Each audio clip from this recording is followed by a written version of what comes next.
రంజాన్ వచ్చేసింది, దీన్ని ఉత్తమంగా ఉపయోగించుకుందాం. ప్రవక్త ముహమ్మద్ సల్లల్లాహు అలైహి వసల్లం చెప్పారు, చర్యలు నియత్పై ఆధారపడి ఉంటాయని. కాబట్టి మీది ఇప్పుడే పునరుద్ధరించండి. చెప్పండి, యా అల్లాహ్, ఈ రంజాన్లో నన్ను మార్చు. కేవలం కడుపుతో నోము ఉండకండి. మీ కళ్లతో, మీ నాలుకతో, మీ హృదయంతో నోము ఉండండి. గీబత్, గాసిప్, హరాంను విడిచిపెట్టండి. ఖురాన్ను మీ సహచరుడిని చేసుకోండి.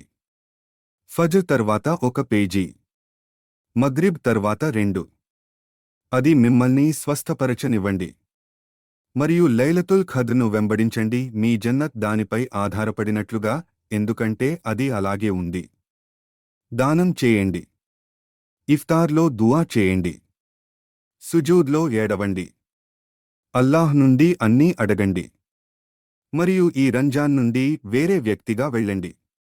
ఎందుకంటే వల్లాహి, మీరు మీ ప్రయత్నానికి పశ్చాత్తాపపడరు.